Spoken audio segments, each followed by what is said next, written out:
Hello, good afternoon. Welcome to learning channel. कैसे हैं आप सब लोग? चलिए, आज की जो हमारी क्लास रहेगी, आज हम दो जनजातियों के बारे में पढ़ेंगे, गोंड और अहोम जनजाति के बारे में। इससे पहले हम इस चैप्टर में पढ़ चुके हैं। ये हमारा जो चैप्टर है, आप सभी को पता है, जो डेली क्लास ले रहे हैं, ये जो हमारा जो चैप्टर चल रहा है, क्लास 7 का चैप्टर 5 चल रहा है, जिसमें हम कुछ बात कर चुके थे। कुछ कुछ जनजातियों के बारे में हम बात कर चुके थे। जनजातियां, खानाबदोश और एक जगह बसे हुए समुदाय क्या थे, इनके बारे में हम बात कर चुके हैं। फॉर द एग्जाम्पल, जैसे कि जनजातियां मैंने आपको पढ़ाई थी, कोली और बेराज जैसी कर्नाटक और महाराष्ट्र में पाई गई हैं। जैसे बलोच जनजाति पाई गई है, और जैसे आपकी खोखर जनजाति जो पंजाब में पाई गई है, गखर लोग भी पंजाब में पाए गए हैं। ऐसी कुछ जातियों के बारे में, जैसे कि गोंड जनजाति के बारे में भी हमने पढ़ा था इसके बारे में।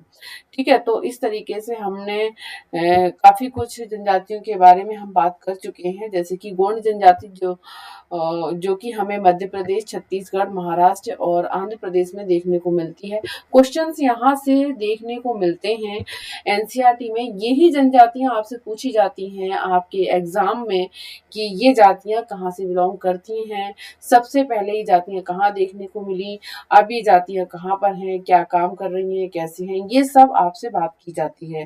ठीक है, ये सब मैंने आपसे बात की थी आपकी जो लास्ट क्लास थी उसमें। अब हम प्रॉपर दो जनजातियों के बारे में हम बात करेंगे जो एनसीईआरटी में दी हुई हैं। हम एनसीईआरटी को लेकर चल रहे हैं। बहुत अच्छा लग रहा है कि आप डेली क्लास कर रहे हैं।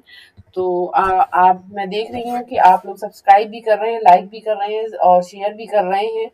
और क्योंकि आप लोगों को ये क्लास बहुत अच्छी पसंद आ रही है, तो मुझे भी बहुत अच्छा लग रहा है। आप लोग मुझे मोटिवेट कर रहे हैं। आप लोग इस तरीके से मुझे मोटिवेट करते रहेंगे तो मैं आपको फेस टू फेस, एक दिन में आपको आपको फेस टू फेस पढ़ाने लगूंगी।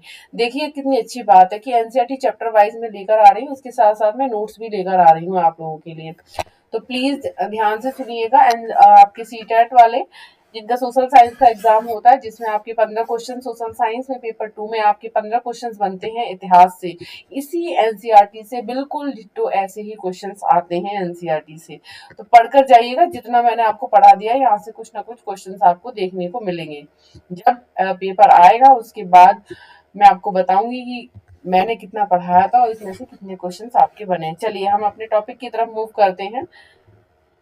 चलिए, नजदीक से एक नजर हम बात करेंगे गोंड जनजाति के बारे में और एक प्रॉपर जनजाति अहोम जनजाति के बारे में। गोंड जनजाति जो कि हम पहले ही बात कर चुके हैं, तो हम इसके बारे में हम जानेंगे कि ये कहाँ क्या खाना पसंद करते हैं, क्या पहनावा पसंद करते हैं, क्या इनकी संस्कृति है। ठीक है, देखिए ये एक महिला दी हुई है, गोंड महिला। देखिए किस तरीके से इसका मेकअप है, ये किस तरीके से इसने आभूषण पहने हुए हैं, देख रहे हैं ना।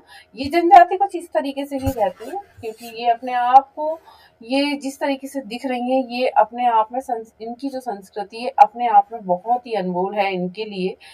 तो ये इसको बहुत पसंद करते हैं। जिस तरीके से आप देख रहे हैं, देखो गले में किस तरीके से इन्होंने पहना हुआ है, नाक में किस तरीके से पहना हुआ है इन्होंने, और इन्होंने कपड़े की जो स्टाइल है किस तरीके से आप लोग देख रहे हैं। तो ये गोंड महिला है। ठीक है, तो इसके बारे में हम गोंड के बारे में पढ़ेंगे, गोंड जनजाति के बारे में। नजदीक से एक नजर।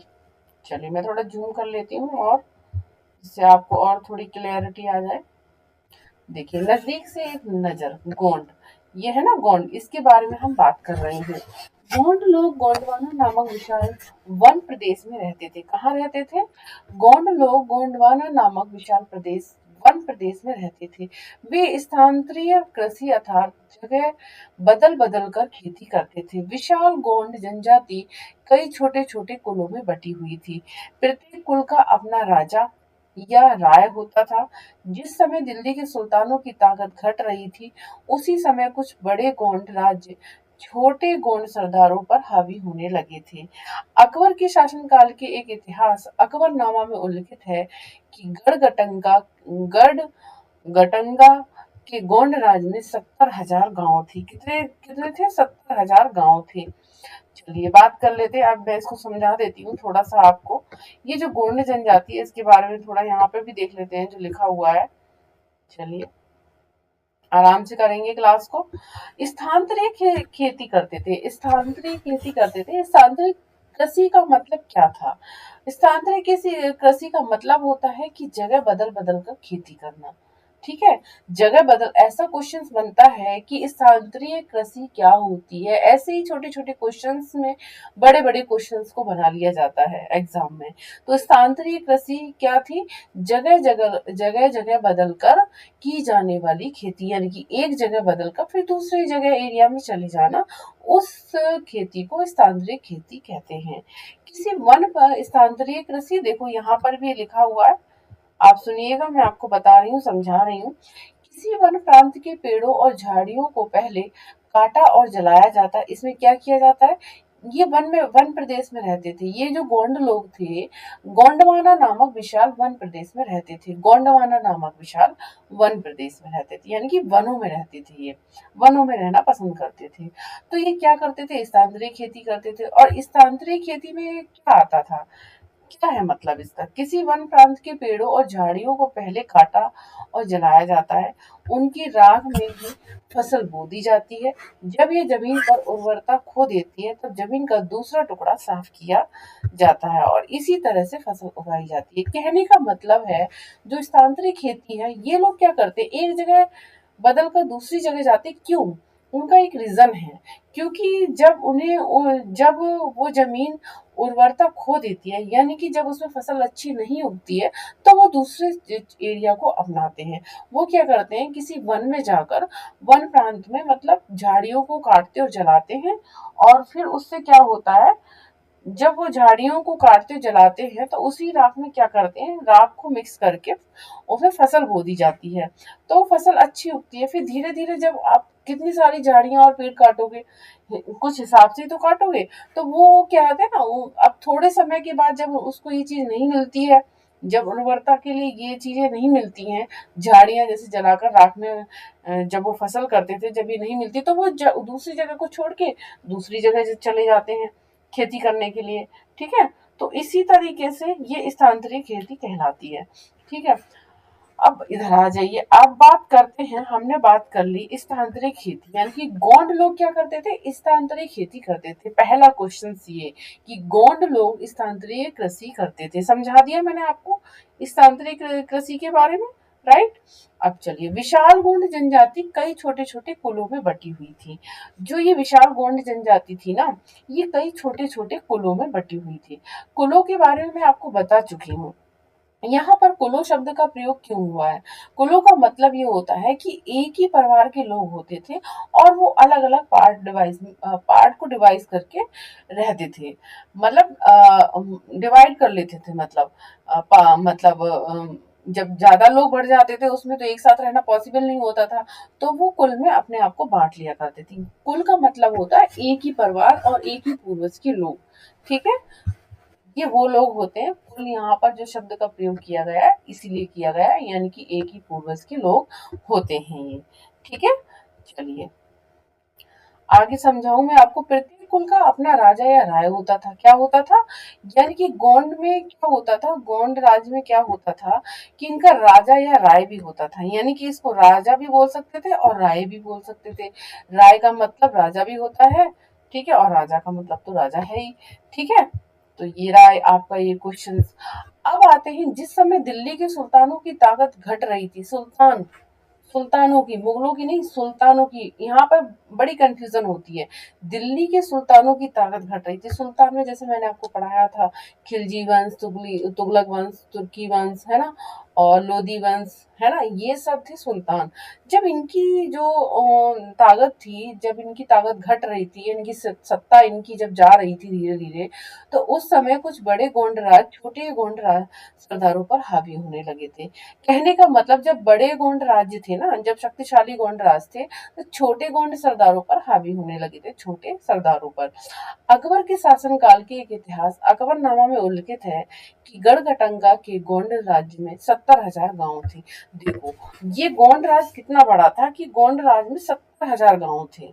अब ये क्वेश्चन बनता है कि गोंड राज में 70,000 गांव थे, ये किसमें उल्लिखित किया गया है? तो इस ये उल्लेखित किया गया अकबरनामा में। अकबरनामा क्या है? अकबरनामा अकबर के शासन का इतिहास है जो उसके समय में उसके लिए लिखा गया था। ठीक है, मैंने बताया था अकबरनामा प्लस आईने अकबरी, अकबरनामा का ही भाग है आईने अकबरी, जो 3 भागों में डिवाइड है। ठीक है, तीनों भागों में अलग अलग तरीके से उनके इतिहास का समकालीन वर्णन दिया गया है। ठीक है, तो ये क्वेश्चंस बनता है कि 70,000 गांव थे। कितने गांव थे गोंड राज्य में?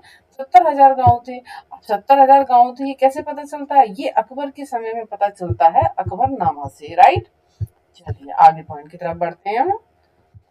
इन राज्यों की ध्यान से पढ़िएगा, ध्यान से देखो, मैं कितने अच्छे कितनी मेहनत से आपको समझा रही हूँ और कोई भी एक्स्ट्रा पॉइंट लेकर नहीं आ रही हूँ क्योंकि कंफ्यूज हो जाएंगी फिर आप। ठीक है, जो इसमें एनसीईआरटी में उसी को लेकर चल रही हूँ और पिछले चैप्टर से को रिलेट करके चल रही हूँ। पिछले चैप्टर जो मैंने आपको पढ़ा दिए उनसे रिलेट करके आपको पढ़ा रही हूँ। ठीक है, एक्स्ट्रा कुछ नहीं है। ठीक है, इन राज्यों की प्रशासनिक व्यवस्था केंद्रीकृत हो रही थी।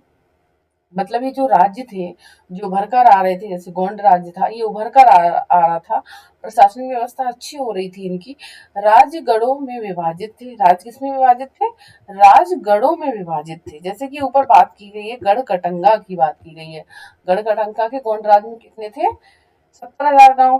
तो राज्य गढ़ों में विभाजित थे। जो उनके राज्य बने थे, गोंड राज्य में जो राज्य बने थे उनको वो गढ़ों में विभाजित कर देते थे।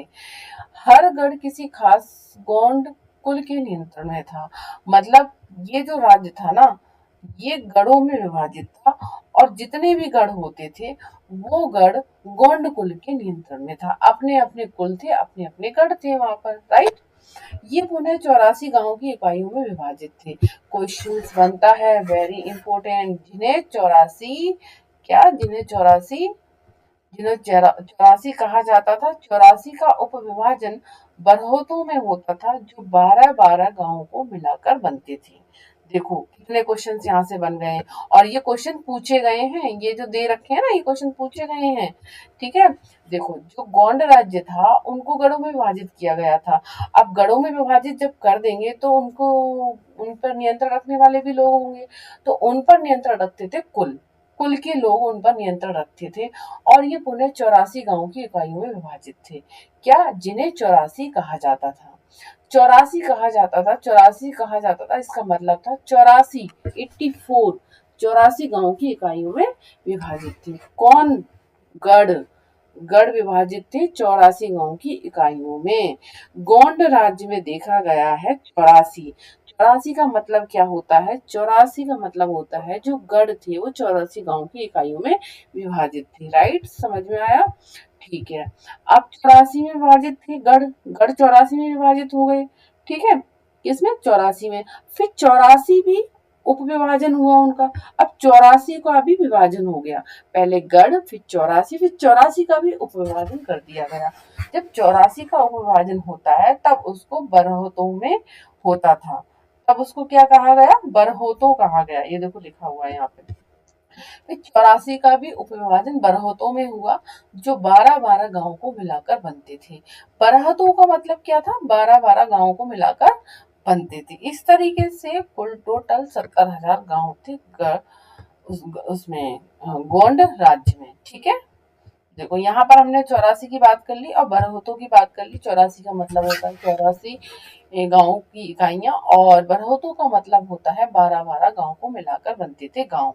ठीक है, चलिए देखो ये मैप दे रखा है, ये मैप देख लीजिए। यहाँ पर मैप दे रखा है जो कि गोंड राज्य से संबंधित है। देखो बंडोलगढ़, गोराहा, कोलंगा, मांडला और चौरागढ़ और बाइरोगढ़ और ये नर्मदा नदी के आसपास हैं सारे। ये दिख रहे हैं ना, ये देखिए नर्मदा नदी के आसपास हैं। अब पिछले मैप में जाकर आप देख सकते हैं कि नर्मदा नदी कहाँ पर है। हमारे मध्य में मैंने आपको मैप में बताया था नर्मदा नदी है। ये नर्मदा नदी के आसपास की बात हो रही है गोंड राज्य की। ठीक है, गोंड राज्य कहाँ पर थे? देखो पिछले मैंने आपको बताया था ना, देखो गोंड राज्य कहाँ पर थे? महाराष्ट्र, आंध्र प्रदेश, है ना। देखो मैं अभी लिखा हुआ भी दिखा देती हूँ आपको। देखो ये रहा गोंड लोग, ये देखो गोंड लोग बहुत जगह एरिया में फैले हुए थे इसलिए इनके 84 गांव हुए थे। ठीक है, और 70,000 गांव हुए थे टोटल, जिनको गढ़ में विभाजित किया गया था और फिर 84 गढ़ में विभाजित करने के बाद इनको 84 कहा गया था। 84 के बाद इनका उप विभाजन हुआ था, जिसको भरहौत कहा गया था।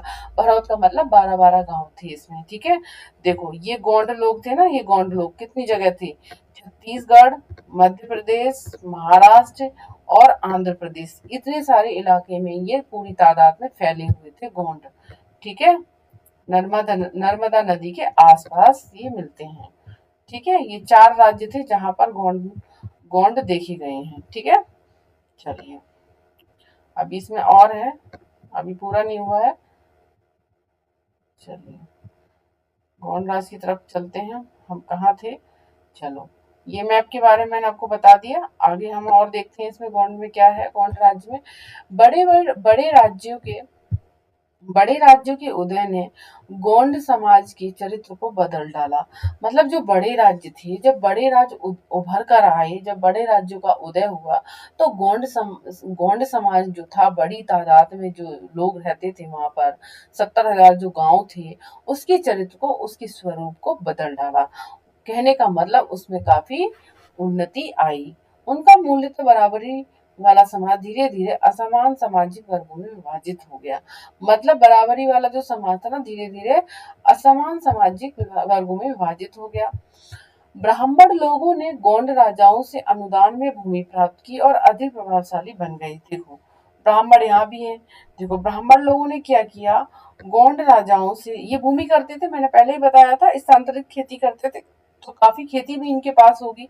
तो गोंड राजाओं ने, ऐसे याद कर सकते हैं कि ब्राह्मणों ने गोंड राजाओं से अनुदान में क्या की थी, भूमि प्राप्त की थी, जिससे कि वो बहुत शक्तिशाली हो गए थे ब्राह्मण लोग। गोंड सरदारों को अब राजपूतों के रूप में मान्यता प्राप्त करने की चाहत हुई। बिल्कुल, जब गोंड राज्य बहुत बड़ी तादाद में थे, जब बहुत शक्तिशाली हो गए थे, तो ब्राह्मणों को इन्होंने क्या किया, अनुदान में भूमि दी। अनुदान में भूमि का मतलब होता है, मैंने पीछे भी आपको बताया था, अनुदान में भूमि का मतलब होता है अगर ब्राह्मण को दी जाती है, यानी कि वो चाह रखते थे कि उनको राजपूत का दर्जा मिले।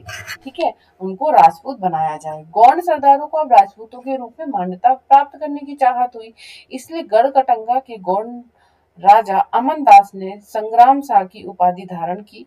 देखो यहाँ पर गौंड राज्य का एक राजा है जिसका नाम है अमन दास। क्या नाम है, जिसका नाम है अमन दास। गोंड राज का एक अमन दास है, उसने संग्राम शाह की उपाधि धारण की। अब क्वेश्चन यहाँ से बनता है कि गोंड राज्य के जो राजा थे अमन दास, उन्होंने किसकी उपाधि धारण की थी, उन्होंने संग्राम शाह की उपाधि धारण की थी।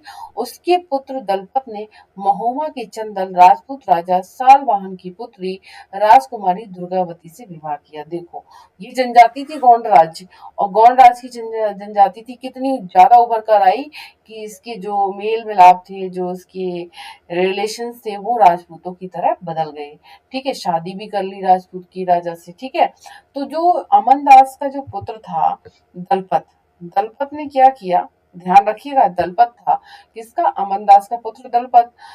तो उसने क्या किया, महोबा के चंदेल राजपूत, चंदेल शासक के बारे में पढ़ाऊंगी मैं आगे। ठीक है, चंदेल ये जो शासक थे ना, ये राजपूत थे, ध्यान रखिएगा। देखिए यहाँ पर एक पॉइंट बन रहा है, चंदेल कौन थे, चंदेल राजपूत शासक थे। तो चंदेल राजपूत राजा साहलवान, चंदेल राजपूत राजा कौन थे, साहलवान की पुत्री राजकुमारी दुर्गावती से विवाह किया।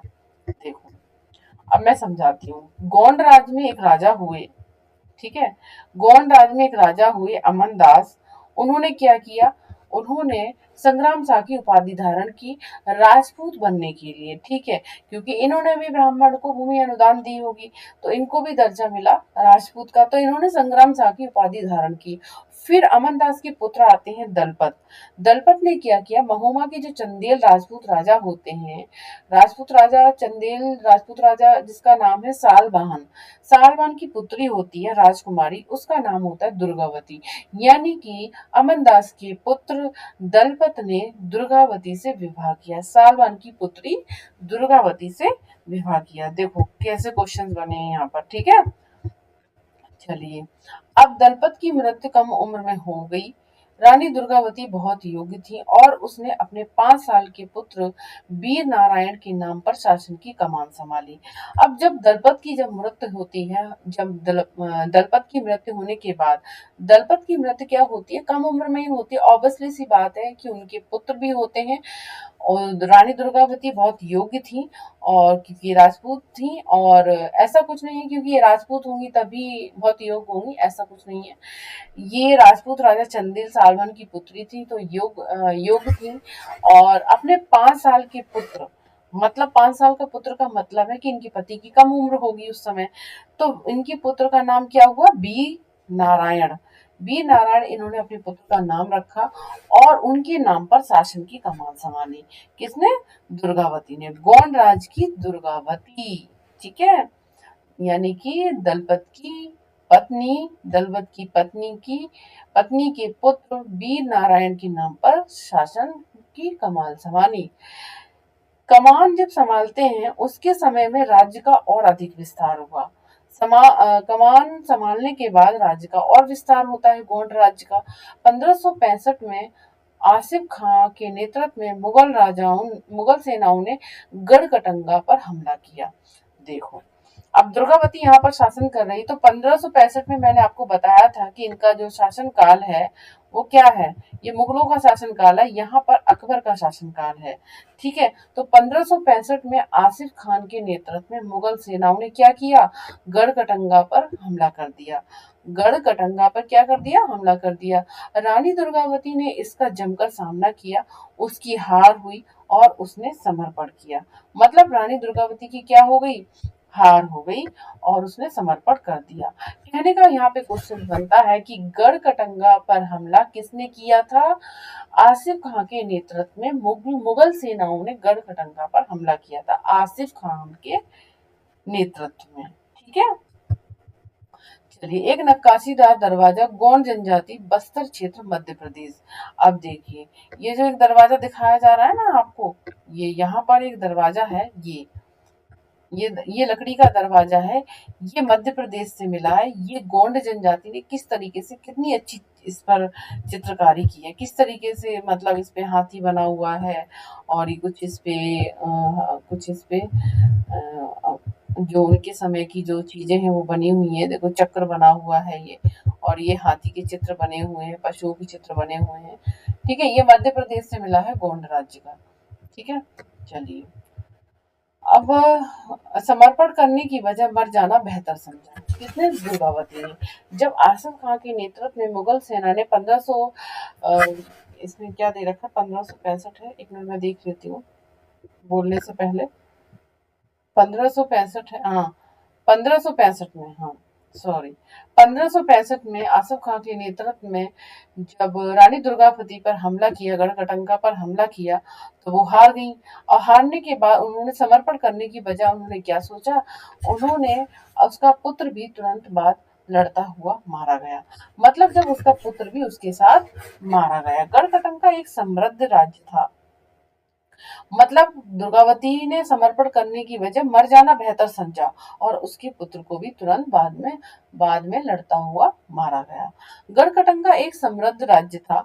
इसने हाथियों को पकड़ने और दूसरे राज्यों में उनका निर्यात करने के व्यापार में खासा धन कमाया। जैसे कि अभी लकड़ी के चित्र पर, लकड़ी के एक दरवाजे पर छपे हुए ना हाथी, कितने सारे हाथी छपे हुए हैं, तो हाथी छपे होने का मतलब है कि ये हाथियों को बहुत पसंद करते थे, ऐसे समझिए। गढ़कटंगा एक समृद्ध राज्य था। ठीक है, तो हाथी का ये निर्यात करते थे बड़ी संख्या में। ठीक है, और उनसे धन कमाते थे। जब मुगलों ने गोंडों को हराया तो उन्होंने लूट में बेस कीमती सिक्के और हाथी बहुतायत में हथियार लिए। मतलब जो आसिफ खां के नेतृत्व में जब लड़ाई होती है गढ़कटंका पर, तो मुगलों ने क्या किया, यानी कि सिक्कों को हथियार लिया, और हाथी बहुतायत में हथियार लिया, हाथियों को भी ले लिया। हाथी किसके काम में आते थे, युद्ध में आते थे काम। ठीक है, उन्होंने राज्य का एक भाग अपने कब्जे में ले लिया, और शेष वीर नारायण के चाचा चंद्र शाह को दे दिया। मतलब गढ़कटंका का जो कुछ राज्य था ना, वो तो मुगलों ने ले लिया, कुछ उसका हिस्सा, और कुछ वीर वीर नारायण के चाचा चंद्र शाह को दे दिया। वीर नारायण कौन, ध्यान ध्यान करिए, ये दुर्गावती का बेटा है वीर नारायण। तो वीर नारायण के चाचा चंद्र शाह को दे दिया कुछ हिस्सा गढ़गटंगा का। गढ़गटंगा के पतन के बावजूद गोंड राज्य कुछ समय तक चलता रहा, लेकिन वे काफी कमजोर हो गए और बाद में अधिक शक्तिशाली बुंदेलों और मराठों के खिलाफ इसके बुंदेलों और मराठों के खिलाफ उनकी संघर्ष असफल रहे। मतलब धीरे धीरे कमजोर होते गए, जब उनके पास ना हथियार रहे, ना सोने की मतलब ना उनके पास सिक्के रहे, धातुएं रही, और ना उनके पास हाथी रहे। उनके पास काफी संपदा थी, वो चला गया, और गढ़कटंका का काफी हिस्सा मुगलों के साथ चला गया, और कुछ हिस्सा जो मिला था वीर नारायण के चाचा, वीर नारायण मतलब दुर्गावती का बेटा, ठीक है, दलपत का बेटा, ठीक है, तो उनके चाचा चंद्र शाह को दे दिया गया। लेकिन ये बावजूद भी, इसके बावजूद भी गौड़ राज्य ना कुछ समय तक चलता रहा, फिर कमजोर हो गया।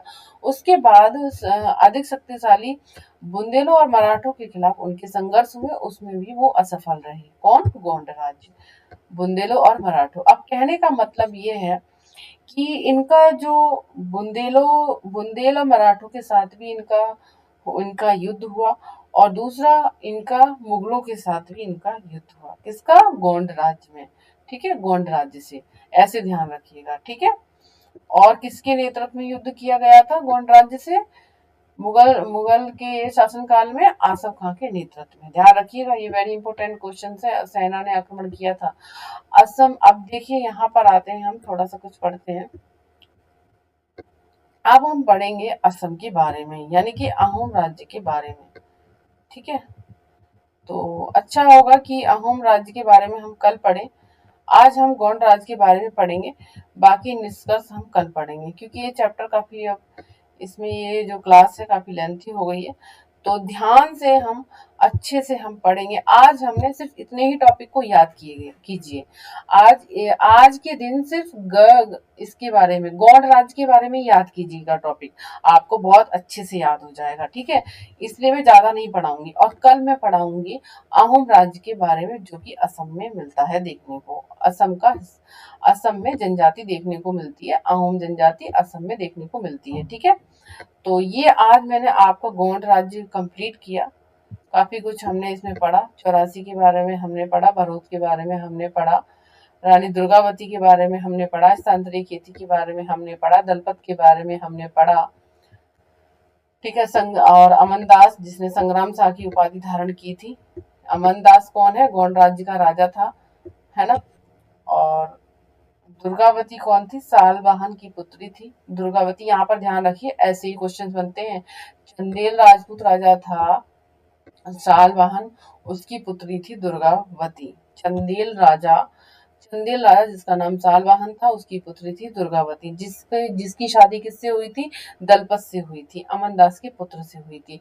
हार जाने के बाद मुगलों ने कुछ हिस्सा किसको दिया था? उसकी चाचा को दिया था, ठीक है, उसके चाचा को दिया था। किसके? वीर नारायण। वीर नारायण क्या था? दुर्गावती का बेटा था।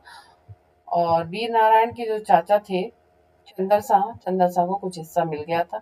उसके बाद यहाँ पर हमें देखने को मिलता है कि बुंदेल और मराठों के बीच में इनके संघर्ष हुए थे। किसके बीच? गोंड जो जनजातियां थी, उनका जो संघर्ष हुआ था मराठों और किसके साथ? बुंदेलों के साथ भी इनका क्या हुआ था? बुंदेलों और मराठों के साथ भी इनके संघर्ष हुए थे, राइट। तो प्लीज आप लोग डेली क्लास देखा करें, क्योंकि देखना बहुत जरूरी है, कंपलसरी है। एक एक टॉपिक को लेके अच्छे से पढ़ा रही हूँ, ऐसा नहीं कि एक चैप्टर एक बार में पढ़ा दे रही हूँ, है ना, कि मुझे अपना सिलेबस कंप्लीट करना, ऐसा नहीं है। सिलेबस कंप्लीट करने के बाद आपको समझना भी है, कि बाद में पढ़ने के बाद ये बोलें कि learning history academy by Veenu के थ्रू इतना अच्छा पढ़ाया जाता है कि आप क्लास को शेयर करेंगे, बाकी बच्चे भी जुड़ेंगे, और उन्हें भी कुछ यहाँ से बेनिफिशियल मिलेगा, कि मतलब उनको भी यहाँ से कुछ बेनिफिट होगा, कि मतलब वो भी अपने क्वेश्चंस को अपने एग्जाम में बहुत अच्छे तरीके से लगा पाएंगे, ठीक है।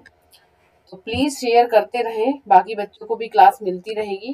कल हमारा जो टॉपिक रहेगा वो अहोम से रहेगा, अहोम जनजाति, जो कि असम में पाई गई थी, अहोम जनजाति, ठीक है। तो प्लीज आप लोग चैनल को लाइक शेयर सब्सक्राइब करते रहें, शेयर करते रहें, बाकी बच्चों को भी क्लास मिलती रहेगी, ठीक है। थोड़ा थोड़ा बढ़ाने का मेरा मतलब ये है कि थोड़ा थोड़ा अगर इतिहास को आप पढ़ोगे और अच्छे से अपने माइंड में बिठाकर चलोगे, अच्छे से समझोगे, इतिहास तभी समझ में आएगा। वरना एनसीईआरटी पढ़ते रह जाओगे और इतिहास आपके समझ में नहीं आएगा। इसलिए इतिहास को थोड़ा थोड़ा करके पढ़िएगा कि अगर आपने एक बार में एग्जाम नहीं निकाला है तो दूसरी बार के लिए इतना अच्छा आप बना लें कि दूसरी बार में आप ना एग्जाम क्रैक कर लें, एनसीईआरटी में जितना भी आप पढ़ लेते हैं उसके थ्रू। ठीक है, तो प्लीज अपनी तैयारी को बनाए रखिएगा, मेहनत करते रहिए, क्योंकि मेहनत, मैं बार बार यही कहती हूँ, मेहनत करने वालों की कभी हार नहीं होती है और आपको कभी ना कभी इसका रिजल्ट आपको देखने के लिए मिलेगा जितना आप मेहनत करते हैं। ठीक है, तो thank you for watching this classes. Bye bye, take care.